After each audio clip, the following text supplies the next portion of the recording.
زنا سے بڑھ کر اور قتل سے بڑھ کر اگر کوئی گناہ ہے تو آئیے اس کو سن لیجئے. اللہ اللہ، کوئی زنا کرتا ہے تو میرا سماج اس کا بائیکاٹ کرتا ہے، بالکل کرنا چاہیے. کوئی کسی کا قتل کرتا ہے تو ہماری حکومت اس کو جو وہ عمر قید کی سزا دیتی ہے. لیکن آؤ اپنے مذہب میں زنا سے بڑھ کر، قتل سے بڑھ کر ایک گناہ ہے. اللہ اللہ، اللہ کرے ہم کوئی اس میں شامل نہ ہو جو زنا اور قتل سے بڑھ کر ہے. کیمیاء سعادت میں حجت الاسلام امام غزالی نے لکھا، اور بھی کتب کے اندر ہے، لیکن میں جہاں سے پڑھ رہا ہوں وہ حجت الاسلام کو پڑھ رہا ہوں. دل کے کانوں سے سننا، اگر بہنیں موجود ہیں ان کی بھی توجہ چاہتا ہوں. یاد رکھنا، میں اکثر لوگوں کو کہتا ہوں میں کوئی خطیب آدمی نہیں، میں تو صرف دل کا درد لے کر آپ کے دلوں کے دروازے تک پہنچانا چاہتا ہوں. میرے آقا علیہ السلام کے دیوانوں، اپنے آپ پہ رحم کر لو. اس دنیا میں پہلی اور آخری مرتبہ آئے ہو، اس سے پہلے اس دنیا میں کبھی نہیں آئے تھے، اس کے بعد اس دنیا میں کبھی نہیں آؤ گے. اللہ نے پہلی اور آخری مرتبہ چانس دیا ہے، اور دنیا میں کیوں بھیجا؟ کھیتیاں کرنے نہیں بھیجا، پاپ کرنے نہیں بھیجا، دنیا میں ڈوبنے نہیں بھیجا، آوارگی کرنے نہیں بھیجا، عیاشی کرنے نہیں بھیجا. قرآن کہتا ہے الذی خلق الموت والحیات لیبلوکم ایکم احسن عملا. ہم نے زندگی اور موت کو اس لیے پیدا کیا کہ تمہیں آزمائے، تمہاری جانچ کرے، تمہارا امتحان لے کہ کون تھوڑی سی زندگی کو پا کر اچھا عمل کرتا ہے. اچھے عمل کے لیے آئے، نشہ کرنے نہیں آئے. اچھے عمل کے لیے آئے، عورتوں پہ پاپ کی نظر ڈالنے نہیں آئے. اچھے عمل کے لیے آئے، پیٹ بھر کھا کے نیند بھر سونے نہیں آئے. قتل اور زنا سے بڑا گناہ کون سا ہے؟ اللہ کرے آپ میں سے کوئی اس میں نہ ہو. لیکن آئیے دیکھتے ہیں کیا ہے. حدیث پڑھتے، ایک عورت حضرت کلیم اللہ موسیٰ علیہ السلام کے پاس آئی اور حضرت موسیٰ سے کہا اللہ کے کلیم، مجھ سے بہت بڑا گناہ ہو گیا، مجھ سے بڑا پاپ ہو گیا، اور اب میں توبہ کرنا چاہتی ہوں، کیا میری توبہ قبول ہے؟ تو حضرت موسیٰ نے کہا کیا گناہ ہوا اللہ کی بندی، کیا گناہ ہوا؟ تو اس نے کہا اللہ کے کلیم، مجھے بتاتے ہوئے شرم آتی ہے، میں آپ سے کیا بتاؤں؟ آپ نے فرمایا بتا تو، تاکہ مجھے پتا چلے کہ تو نے کیا کیا ہے، تاکہ میں تجھے امید بندھاؤں، میں تجھے امید دلاؤں، تاکہ تیری توبہ کی قبولیت کی تجھے بشارت سناؤں. اس عورت نے کہا اے اللہ کے کلیم، میں نے زنا کیا، کسی کے ساتھ منہ کالا کیا. اب زنا کیا، پہلے اس کو سمجھ لیں. زنا بدکاری کا عذاب کیا؟ سرکار غریب نواز فرماتے ہیں کہ جو زنا کے بعد غسل کرے، اس کے غسل کے جتنے پانی کے قطرے ٹپکتے ہیں، توجہ سے سننا، جو بدکاری اور زنا کے بعد غسل کرے اس سے جتنے پانی کے قطرے ٹپکتے ہیں ان کی تعداد کے برابر شیاطین پیدا کیے جاتے ہیں، اور وہ سارے شیاطین قیامت تک بدماشیاں، پاپ، جرائم اور گناہ کرتے رہیں گے، اور ان سارے شیاطین کا عذاب قیامت کے دن اس کو بھگتنا پڑے گا جس کے زنا کے غسل سے وہ شیاطین پیدا ہوئے.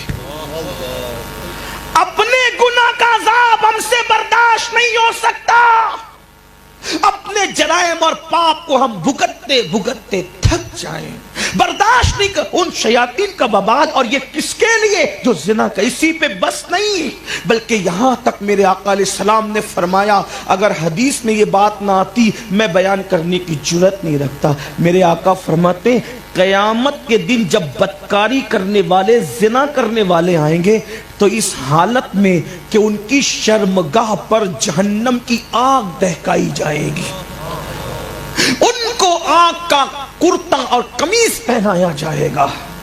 آگ کا قمیص، آگ کا کرتا، کون سی؟ جہنم کی آگ، جہنم کی آگ کا کرتا ان کو پہنایا جائے گا. اسی پہ بس نہیں، بلکہ اس پر اللہ کی لعنت ہوگی، اللہ کی لعنت ہوگی اور فرمایا جائے گا یہ بدکار لوگ ہیں، یہ بدکار لوگ ہیں، یعنی کہ ان کو یوں ذلیل کیا جائے گا۔ اور پھر آپ جانتے ہیں ہمارے صوفیہ فرماتے ہیں زنا کرنے والا جب زنا کر کے غسل کرتا ہے تو اس کا ظاہری جسم تو پاک ہو جاتا ہے، لیکن اس کے دل پر جو گناہ کا دھبا لگا ہے 7 سمندروں کا پانی بھی اس کو دھل نہیں سکتا۔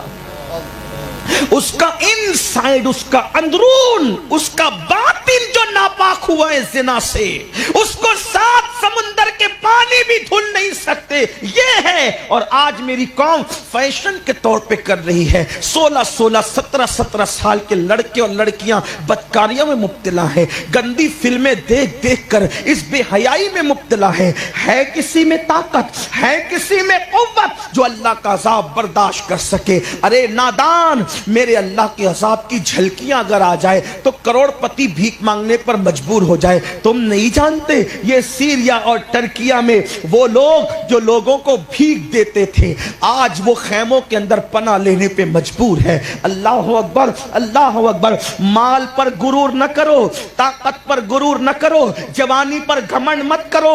طاقتور کوئی نہیں ہے، طاقتور اللہ ہے، قوت والا اللہ ہے، انتقام والا اللہ ہے۔ جس نے فرعون کو دریا میں غرق کر دیا وہ اللہ ہے، جس نے نمرود کو لنگڑے مچھر سے ہلاک کر دیا وہ اللہ ہے۔ شداد کی خود کی بنائی ہوئی جنت کو شداد دیکھ نہ سکا، اپنی سواری کے 2 قدم اپنی بنائی ہوئی جنت میں لے گیا اور 2 قدم باہر تھے۔ میرے اللہ نے کہا اسرائیل اس کی روح نکال لے تاکہ لوگوں کو پتا چل جائے اگر ہم نہ چاہیں تو ہماری جنت تو بہت دور کی بات ہے، اگر ہم نہ چاہیں تو خود کی بنائی ہوئی جنت میں بھی نہیں جا سکتا۔ خود کی بنائی ہوئی جنت میں بھی نہیں جا سکتا۔ اللہ اکبر۔ اندازہ اس اللہ کو بھول بیٹھے ہو، اس اللہ کو فراموش کر بیٹھے ہو، اس اللہ کی خفیہ تدبیر کو بھلا بیٹھے ہو۔ نہیں نہیں نہیں، آؤ اللہ کے بندو، اللہ غیرت والا بھی ہے اور اللہ رحمت والا۔ جو جھک جائے اس کے لیے رحمت ہے اور جو اکڑ جائے اس کے لیے غیرت ہے۔ اس لیے اکڑو نہیں جوانی پر، اکڑو نہیں طاقت پر، اکڑو نہیں قوت پر، خدا چھین لیتا، اور جب وہ چھین لیتا ہے فرماتا ہے ان بطش ربک لشدید، تیرے رب کی پکڑ بہت سخت ہے۔ پکڑتا ہے تو پھر توبہ کی بھی مہلت نہیں دیتا۔ توجہ کرنا، کب تک اللہ سے دور بھاگو گے، کب تک اللہ سے دور رہو گے، کب تک اس سے دور زندگی گزر نہیں۔ ہم اللہ کے عذاب کو برداشت نہیں کر سکتے۔ اگر وقت میں گنجائش نہیں تو میں جلدی جلدی سے بات پڑھوں گا۔ حضرت موسیٰ کلیم کے پاس وہ خاتون آ کر کیا کہہ رہی ہے کہ مجھ سے بدکاری ہو، میں نے بدکاری کی۔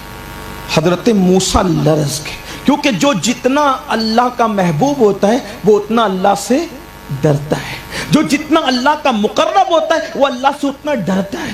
حضرت موسیٰ لرز گئے، پھر اس نے کہا اللہ کے کلیم صرف بدکاری زنا نہیں کیا، اس سے بچہ پیدا ہوا، تو سوچا کہ بچہ کو کہاں لے جاؤں گی، تو وہ بچے کو لے جاؤں گی تو لوگ مجھے دیکھیں گے اور میں بدنام ہو جاؤں گی، تو میں نے بچے کو ذبح کر دیا، قتل کر دیا۔ میرے آقا علیہ السلام فرماتے ہیں جو کسی بے گناہ کو قتل کرے گا وہ جنت کی خوشبو سے بھی محروم رہے گا، اس پر جنت کی خوشبو بھی حرام ہے۔ یہاں ایک بات عرض کروں، ہو سکتا ہے کوئی سوچ